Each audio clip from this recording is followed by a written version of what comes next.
Kan nggak nyambung. Bahkan Habib udah bangkotan ngajak duel Kiai Imad. Apakah duel itu termasuk bagian daripada ilmu nasab habaib? Hah? Ketika gua tantang duel, mereka diam. Gua ajak duel si Bahar, diam. Bukan baru kali ini, sebelum-sebelumnya sudah diam.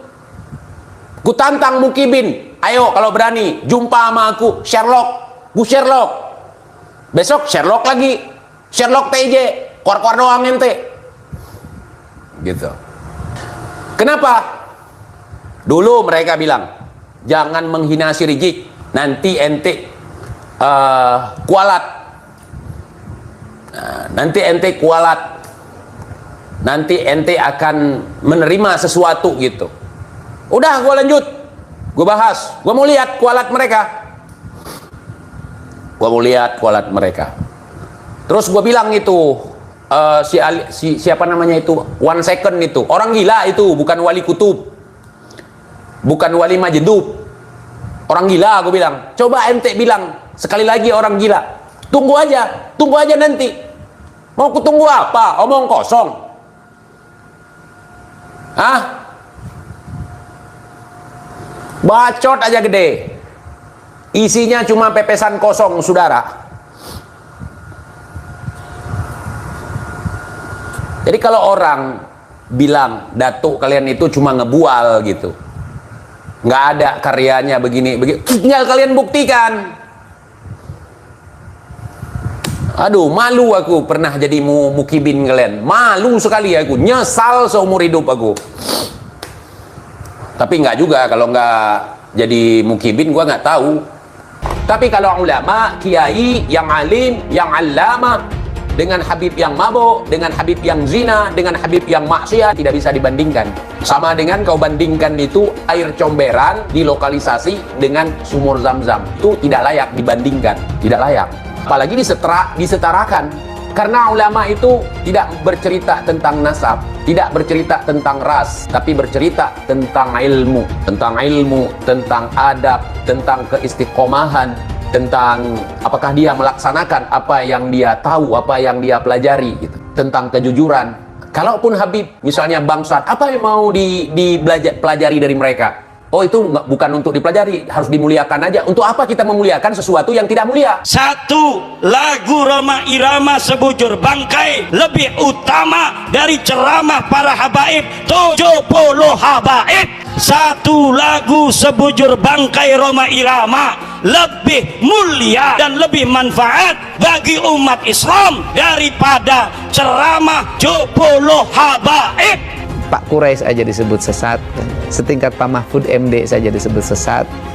Kemudian setingkat dulu Cak Nur, pemikir besar Hasanah Islam Indonesia, itu juga disebut kafir kan, gitu loh. Saya Gus Dur sama kan, sesat. Ya kebetulan saya ini adalah para pengagum mereka, gitu loh. Gua nggak suka perang, tapi kalau si Rizik ngomong perang, gua tungguin, karena dia ikon habaib. Jadi apapun yang diomongkan oleh si Rizik itu merupakan perwakilan dari habaib, saudara. Apa? Nggak ada lagi biji peler kalian? Sehingga bacot, kemudian nggak bisa kalian buktikan, gitu. Begitulah yang terjadi selama ini, saudara. Kebangkitan PKI, koar-koar PKI, asah senjata kalian, siapkan mental kalian, itu cuman bumbu untuk nyari duit, bumbu untuk ngangkat telur di depan umat, padahal telur nggak ada. Datuk mereka orang perang, betul, tetapi dalam mimpi. Datuk mereka yang mengislamkan Nusantara, betul, tapi dalam mimpi. Datuk mereka seorang mujaddid, hafal hadis sampai jutaan hadis, tapi dalam mimpi. Datuk mereka cucu Nabi, betul, tapi dalam mimpi. Capek aku kasih tahu sama kalian.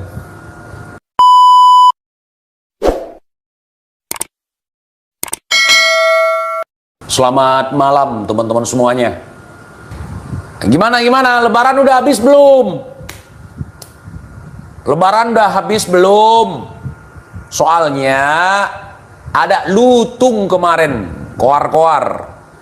Habis lebaran nih mau perang gitu. Nah, jadi banyak orang-orang yang percaya omongan seperti itu. Jadi kalau ada yang ngomong seperti itu, lihat orangnya. Kalau kita bilang, oh dia cuman koar-koar doang, nanti lihat aja TIJ. Nah, sekarang mana? Gitu.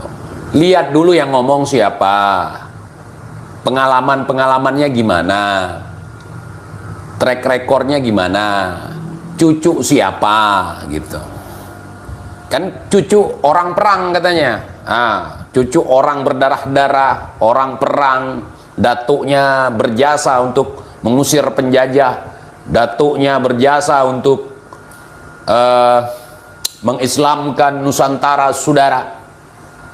Nah, kalau kita bilang hoax, marah para mukibin gitu. Gua nggak suka perang, tapi kalau si Rizik ngomong perang, gua tungguin, karena dia ikon habaib.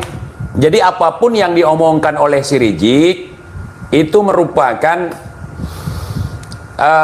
perwakilan dari habaib, saudara. Jadi kalau kalian nanya, kok nggak ada yang negor si Rizik, koar-koar, ngamuk-ngamuk gitu, kok Robitoh nggak negor dia? Robitoh aja tunduk ke dia gitu. Kalau menurut pengamatan saya dari apa yang disampaikan oleh si Alwi dulu,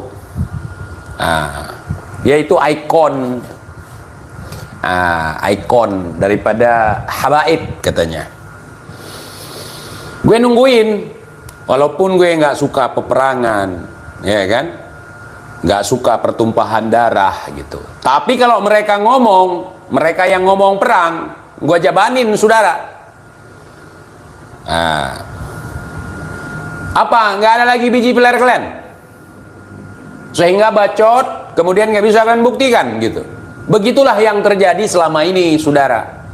Kebangkitan PKI, koar-koar PKI, asah senjata kalian, siapkan mental kalian, itu cuman bumbu untuk nyari duit. Habib Ba'alawi, kalau tidak salah, punya majelis di Bogor, besar majelisnya. Sudah lama, mungkin lebih dari 3 tahunan video itu viral. Nah, maksud saya tampilkan ulang kembali. Saya sudah pernah membahas video tersebut beberapa waktu yang lalu. Ini terkait dengan konteks orang-orang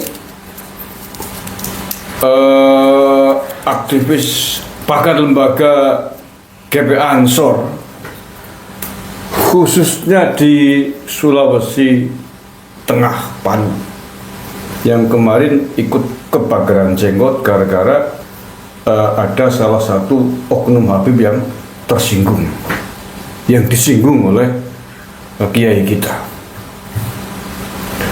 Nah, akan tetapi ini yang disinggung oleh Habib tadi yang ngomong itu bukan lagi oknum loh ya. Yang dilecehkan, direndahkan oleh Habib ini, itu lembaganya loh, Ansor Banser. Bahkan Nahdlatul Ulama sebagai lembaga yang mempopulerkan Islam Nusantara oleh beliau Romo Kiai Haji Said Agil Sirot sebagai Ketua Umum PBNU ketika itu. Tapi sejauh ini, sampai detik ini, saya belum pernah melihat sedikit pun lembaga GP Ansor Banser yang gagah perkasa dengan pasukan 7 juta personil Banser di seluruh Indonesia memperkarakan atau minimal mentabayuni ucapan omongan dari Habib yang kurang ajar ini. Habib lebih mulia daripada kepalanya seorang ulama yang alim.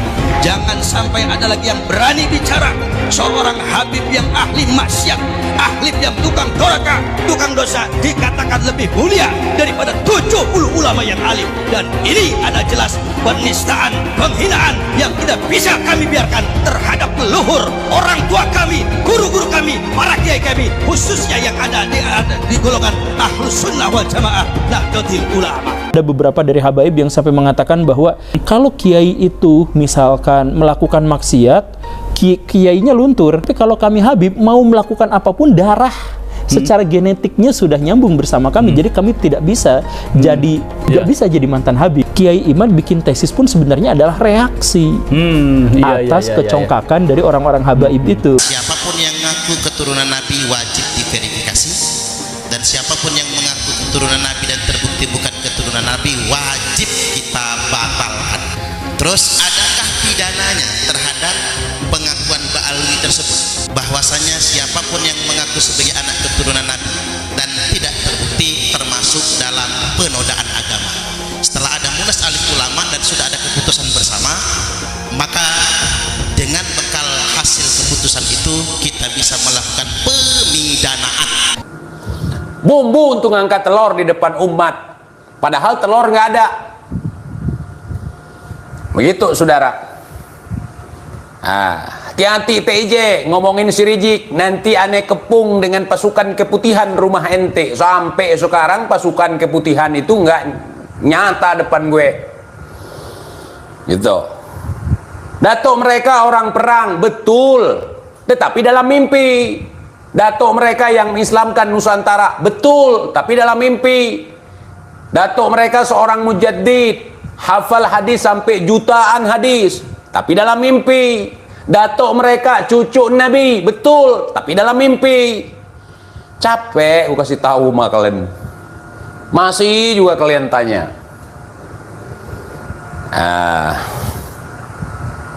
Ngaku orang perang, ngaku orang lapangan, ngaku mujahid.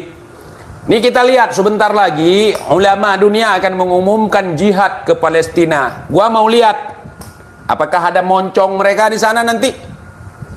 Kita tunggu aja. Kalau model mental-mental mereka, saudara, itu kalau perang kabur, takut kehilangan harta, takut kehilangan kesenangan dunia, takut kehilangan rumah mewah, takut kehilangan macam-macam. Miskin aja masih takut, apalagi mati. Boro-boro perang, saudara. Mana nih para mukibin? Gua sudah hina si Rizik Penyok, gua sudah ngata-ngatain si Penyok, gua sudah menghujat si Rizik Penyok gitu. Mana tindakan kalian? Terus TIJ cuman berani koar-koar di medsos. Terus di mana? Di kamar mandinya si Rizik. Itu yang cuman berani di medsos, sama perempuan aja di kamar mandi sambil pakai HP. Masih satu kawasan, kenapa nggak datangi aja? Ada datangi TJ, tapi itu kan rahasia. Oh, begitu saudara. Nggak usah panjang lebar, nggak usah. Cuman Penyok aja sama cebol. Sekarang kita bahas. Gua akan nuntut nih sampai betul-betul dia kerahkan pasukan-pasukan keputihan dia gitu. Gue buktiin omongan gue, kalau gue nggak takut sama siapapun, mau dia turun dari langit, mau dia keluar dari perut bumi, gue nggak takut gitu. Kalau orang nggak bener, tapi kalau kebenaran gue lawan, itu takut gue. Mana buktinya? Udah habis lebaran nih. Lebaran Idul Fitri kah, Idul Adha kah, lebaran lutung kah, lebaran monyet kah, gue nggak tahu kalau soal itu. Jangan koar-koar. Buktikan. Kalau orang perang setahu gue itu nggak cuman bacot gitu. Ada tindakan gitu. Mana? Nggak ada. Terus kalau kita nuntut apa yang kalian koar-koarkan, kenapa kalian marah? Seharusnya kalian berterima kasih kepada kami. Sudah mengingatkan kalian. Gitu. Perang, jalan aja nggak simetris.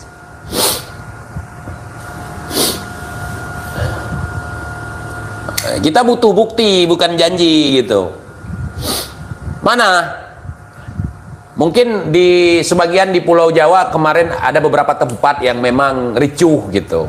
Mereka mau cek ombak gitu. Apakah betul-betul Laskar Sabilillah, Laskar PWI berani dengan mereka? Ternyata ketika berani mereka kan tunggang langgang kabur gitu. Sementara gue belum ada yang datangi, saudara. Nah, Sherlocknya udah banyak. Sherlock TJ, Sherlock TJ, Sherlock TJ. Gitu. Yang datangi belum ada. Ayo, buktikan omongan kalian. Atau kirim si Alwi. Karena menurut kalian si Alwi yang bisa menjinakkan TJ. Kirim.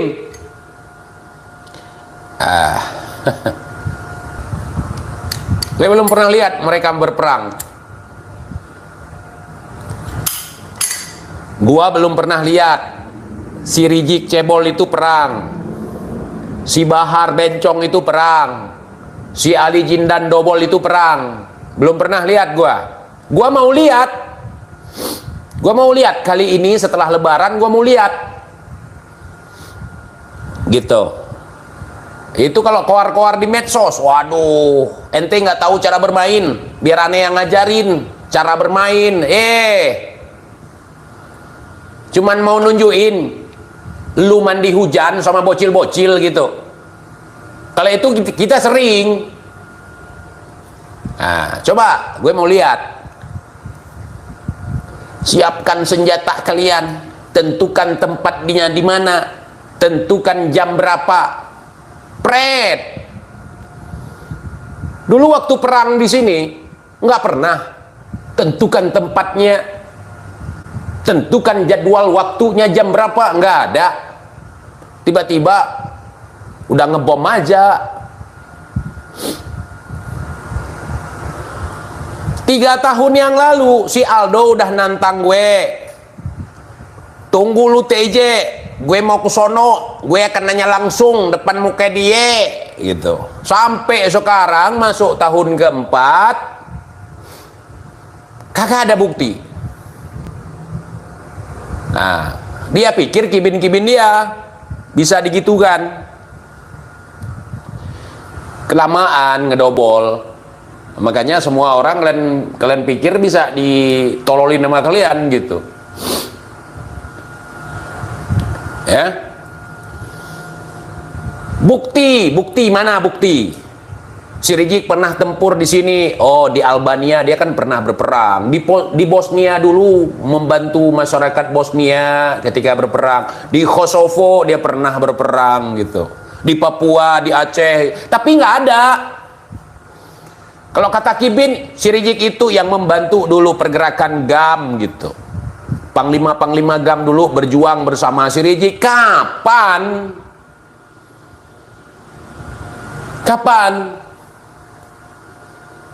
Kita mau bukti sekarang. Udah, giliran kalian tidak diakui sebagai cucu Nabi, kemudian ngamuk-ngamuk ngajak perang gitu. Itu pun nggak terbukti. Satu-satu dulu. Mana kitab sejaman yang mengatakan datuk kalian itu tersambung nasabnya kepada Nabi? Udah, itu aja dulu. Kalau perang jangan, kalau nggak berani gitu. Kalau nggak berani jangan, nggak usah bahas-bahas perang gitu. Dari dulu kayak gitu. Kalau Jokowi menang berarti Jokowi curang. Kalau Jokowi curang, anak yang akan langsung memimpin perang. Mana? Kan Jokowi menang 2 periode. 2 periode menang. Kita akan lengserkan Jokowi. Enggak ada penglengseran Jokowi. Yang ada habis masa jabatan turun sendiri, baru koar-koar mereka. Itulah ciri khas mereka. Terus kita harus percaya omong kosong seperti itu. Hah? Kalian paksakan kami supaya percaya omong kosong kalian itu. Kalau gue kagak percaya, omongan si Rijik, omongan si Bahar, omongan sejenisnya, nggak percaya gue. Nanti kalau perang nanti TJ lu lari, jangan bilang gitu dulu. perangi dulu. Kalau kita belum lihat, bagaimana kita bisa mempercayainya? Gitu, harus ada bukti dong kalau ngomong. Kalau omon-omon kayak gitu, jangan paksakan kami untuk percaya gitu. Nah, ini aduh, dari hasil provokasi, dari hasil mencaci maki, dari hasil menghina orang lain, menghina pejabat. Pejabat itu walaupun dia korupsi, walaupun dia tidak sesuai dengan harapan rakyat, itu bukan dicaci maki, dikritisi. Begitu. Nah, kalau misalnya melakukan kezaliman ya diperangi. Ini gua kasih tahu sama kalian, kezaliman tahun-tahun sebelumnya terjadi di Aceh, pembantaian, pembunuhan, pemerkosaan, pembakaran rumah, perampasan harta dan segala macam. Apakah di sini koar-koar? Enggak, saudara, langsung angkat senjata. Langsung angkat senjata. Kenapa orang-orang di sini angkat senjata? Menuntut keadilan kepada pemerintah. Ya. Kesewenang-wenangan pemerintah di zaman tersebut, maka lahirlah peperangan. Bukan koar-koar. Saudara, apapun itu, ya, nggak akan menyelesaikan masalah dengan koar-koar. Sekarang ada Kiai Imad yang membatalkan nasab kalian. Solusinya bukan adu panco. Kiai Imad muncul di permukaan, membahas nasab mereka, membuat sebuah tesis, sehingga banyak orang bisa mengakses temuan Kiai Imad. Bahkan banyak orang yang mengiyakan apa yang Kiai Imad katakan gitu. Ini adu panco aja, duel aja. Setidaknya saya sendiri, saya pribadi, sampai hari ini belum pernah melihat ada lembaga Banser di seluruh Indonesia.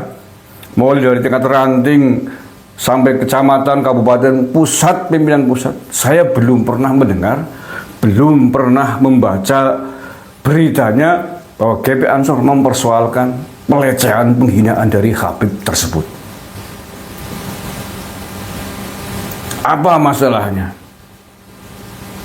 Ini buat Kang Adin Joharudin, Ketua Umum Pusat GP Ansor hari ini, yang kebetulan kemarin baru datang ke Banyumas dalam rangka Harlah GP Ansor ke-91. Mudah-mudahan sampai video ini ke beliaunya. Coba kira-kira reaksinya seperti apa gitu. Nah ya, reaksinya seperti apa? Terhina nggak? Tersinggung nggak? Pimpinan pusat GP Ansor, lembaganya diinjak-injak seperti ini oleh seorang Habib, warga keturunan imigran dari Yaman. Tersinggung, saya kira tersinggung lah. Kalau ada anggota Banser, anggota GP Ansor mendengar suara begini kok tidak tersinggung, itu oknum Banser, oknum Ansor yang nggak waras menurut saya, akal dan pikirannya. Hanya persoalannya berani apa tidak gitu. Berani apa tidak memperkarakan, berani apa tidak mentabayuni Habib ini. Termasuk Kang Adin Joharudin, Ketua Umum GP Ansor. Saya ingin tahu sejauh mana nyali sampean sebagai Ketua Umum Pusat GP Ansor, lembaganya diinjak-injak oleh Habib tersebut. Nah ya, persoalannya berani atau tidak. Atau mungkin menganggap tidak penting lembaganya, alma maternya diinjak-injak, dihinakan oleh keturunan imigran Yaman, itu dianggap biasa. Kalau begitu, ngapain pula ada teriak-teriak Banser ada di garda terdepan menjaga kiai kita, menjaga organisasi kita, berani senggol kiai kita, berani senggol organisasi kita, lawan. Buat apa teriak-teriak begitu kalau menghadapi seorang Habib penghina seperti ini? Nggak berani. Nah, jadi menurut saya tersinggung pasti, harus wajib tersinggung. Ini yang diinjak-injak bukan hanya lembaga besar GP Ansor Banser, tapi juga lembaga Nahdlatul Ulama sebagai lembaga yang mempopulerkan, mencanangkan Islam Nusantara. Mana sampai hari ini kita belum lihat gitu. Belum lihat. Tetapi satu orang oknum klan Pahlawi disinggung sedikit gara-gara mau dijadikan pahlawan nasional. Kayak mau kiamat reaksinya, semua ngomong, PBNU-nya, GP Ansor-nya, PMI-nya. Ngomong kayak langit mau runtuh. Tapi menghadapi seorang brengsek penghina lembaganya sendiri begini, di mana mulutnya? Di mana keberaniannya? Nggak berani kan? Kalau nggak berani ngomong, kalau takut kualat dengan model Habib begini ngomong, bikin surat atas pernyataan tersebut GP Ansor di seluruh Indonesia takut kualat dan membiarkan klan Pahlawi itu ngomong seenaknya menghinakan lembaga GP Ansor dan lembaga NU. Kemudian serahkan ke PBI LS, sowan ke Gus Abbas Buntet, minta bantuan atas hinaan yang dilakukan oleh oknum Habib tersebut. Harus seperti apa dilakukan, serahkan sepenuhnya, resmi. Kalau menghadapi sendiri nggak berani. Ya kalau menghadapi Habib penghina terang-terangan terhadap Ansor dan NU begitu nggak berani. Ngomong aja. Jadi jelas nanti limpahannya nanti ada PWLS di Bogor atau sekitar yang terdekat bergerak melakukan tabayun atas permintaan bantuan, permohonan bantuan yang dilayangkan oleh GP Ansor. Kayak gitu aja, terang-terang aja. Ya faktanya sampai detik ini belum ada tabayun, belum ada reaksi apapun. Itu baru serpihan kecil hinaan, cercaan, lecehan yang dilakukan oleh oknum-oknum keturunan imigran Pahlawi Yaman di Indonesia terhadap bangsa kita, terhadap negara kita, terhadap tokoh-tokoh kita, terhadap organisasi-organisasi kita, terhadap lembaga besar TNI Polri juga mereka pernah menghina.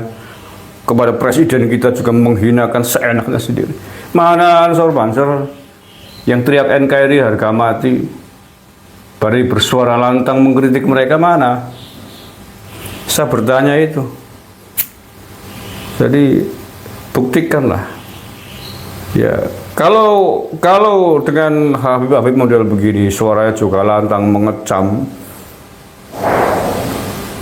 kemudian ada ulama kiai kita nyenggol Habib juga dikecam yang sama, oke lah, adil semua. Tapi faktanya begitu, kiai kita, lembaga kita diinjak-injak, biarkan saja, diem saja, takut. Ketika kemudian ada Habib disenggol sedikit, kebakaran jenggot. Mana? Oke lah ya, itu sangat kembali sekedar untuk mengingatkan kepada kita semuanya yang adil bersikap. Jangan membuat leluhur-leluhur kita marah, tersinggung gara-gara ketidakadilan kita di dalam bersikap menjaga Nahdlatul Ulama, menjaga bangsa dan negara ini. Terima kasih. Assalamualaikum warahmatullahi wabarakatuh. Siapapun ke depan yang mengaku cucu Nabi bisa dipidanakan dengan pasal penodaan agama.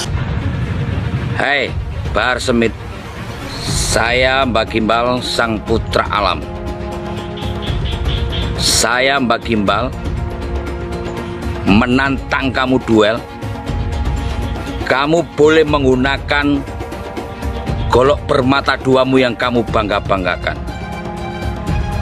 Ya, saya cukup menggunakan golok ini. Kita duel 1 lawan 1. Kita bangsa Indonesia tidak boleh diam melihat fenomena ini. Kenapa? Ada indikasi mereka mau menjajah Indonesia. Indikasinya jelas sekali. Ada yang bagian memalsukan kuburan. Di mana-mana dibikin kuburan-kuburan palsu. Alhamdulillah, menurut keterangan beliau juga sudah banyak yang dibongkar. Yang kedua, berita-berita khurafat, dongeng-dongeng khurafat. Untuk apa? Ini yang namanya Ba'alawi, leluhurnya luar biasa, bisa hijrah Mi'raj 70 kali, bisa memadamkan api neraka yang nggak pakai akal. Itu sesuatu yang luar biasa dan dahsyat. Mereka pun menjadi takluk, tunduk, siap diperintah apapun. Tujuannya itu. Dan yang lainnya, ada yang membuat provokasi-provokasi. Saya bersama rakyat, kita dengan rakyat. Jangan coba-coba ganggu rakyat, seakan-akan berpihak kepada rakyat. Dia mengadu domba kita pribumi, sementara mereka akan memetik hasilnya. Saya sebagai putra Indonesia was-was, ngeri, dan waspada. Ini ternyata doktrin-doktrin ini tidak sembarangan. Klaim-klaim mereka sebagai keturunan Nabi ternyata ada tujuan-tujuan untuk menguasai Indonesia. Perlu ana luruskan, dan Robito juga harus tahu. Robito berpegang teguh kepada Thariqah Ba'alawi. Silahkan buka kitab Manhajus Sawi. Itu Manhajus Sawi, kitab Thariqah Ba'alawi. Di situ kan Syabil Hasan As-Sindi ketika beliau ditanya, "Arifun jahilun afdal min sab'ina alim." Atau satu syarif yang bodoh itu lebih utama daripada 70 orang yang alim. Itu yang berkata Syabil Hasan As-Sindi. Tuh. Jadi harus tahu, jangan terpikir itu omongan anak, bukan. Syabil Hasan As-Sindi, silakan buka kitab. Lama menolak Habib, nanti lama-lama menolak Islam. UAS ketika percaya bahwa Habib itu cucu Nabi, minimal dia punya dalilnya. Dalilnya mana UAS? Bahwa Habib itu cucu Nabi.